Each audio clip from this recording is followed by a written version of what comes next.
Welcome to Trigonometry, no problem, only solution. This is the first video explainer for our subject this semester. Today we will start by focusing on angles in trigonometry, covering the essential definitions and concepts you need to master this topic. Let's go.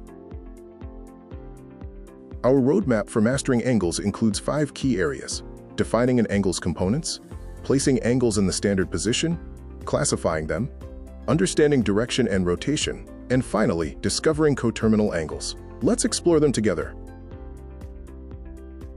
We will start with an angle. An angle is formed by 2 rays meeting at a common point called the vertex. It has an initial side, a terminal side, and its degree measure represents the amount of rotation. To universally define angles, we use the standard position. In this framework, the angle's vertex is at the origin, and its initial side lies along the positive x-axis.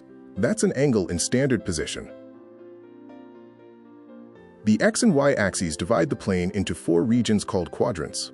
The location of the terminal side determines the angle's quadrant. As you can see in the figure, an angle between 0 degree to 90 degrees lies on the first quadrant. Angles between 90 degrees and 180 degrees lie in the second quadrant. Angles between 180 degrees and 270 degrees lie in the third quadrant. And angles between 270 degrees and 360 degrees lie in the fourth quadrant. Remember these concepts, as you will use it in future discussions. We classify angles by size. An acute angle is between 0 and 90 degrees, landing in quadrant Y. A right angle measures exactly 90 degrees and lies on the positive y-axis.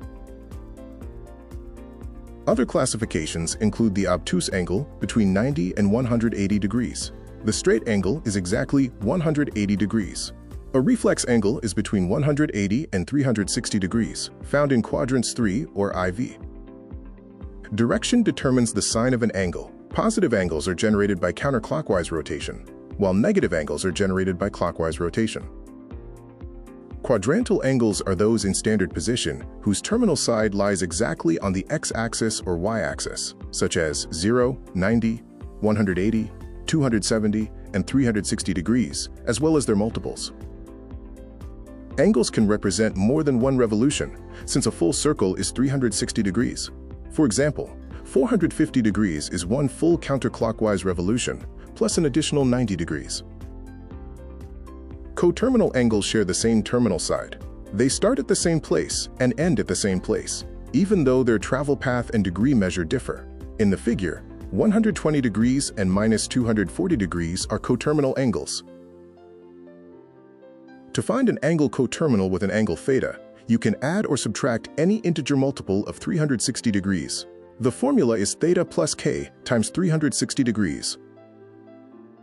We can test if angles are coterminal by seeing if their difference is a multiple of 360 degrees. For example, 44 degrees and negative 316 degrees are coterminal, as is 200 degrees and 560 degrees. Following the same principle, 200 degrees is coterminal with 560 degrees. Special angles have trigonometric values that are easy to calculate and include multiples of 30, 45, and 60 degrees. You will see these angles often in trigonometry. The figure shows the positioning of special angles such as 30 degrees, 60 degrees, and 45 degrees. Feel free to pause the video and study them. Let's apply this by finding the quadrant of a 435-degree angle. The sample says, which quadrant does the terminal side of a 435-degree angle lie? To answer this, first, find a coterminal angle between 0 and 360 degrees. Subtracting 360 gives us 75 degrees, which lies in quadrant 1. Here is your angle toolkit summary. Standard position is the foundation. Direction determines the sign. Angles can wrap around, exceeding 360 degrees, and coterminal angles share a finish line. Remember all these important points. Here is the slide that summarized all the points that we have talked today. Have a pause and take a shot. See you on the next one, and good luck to your journey in this subject, trigonometry.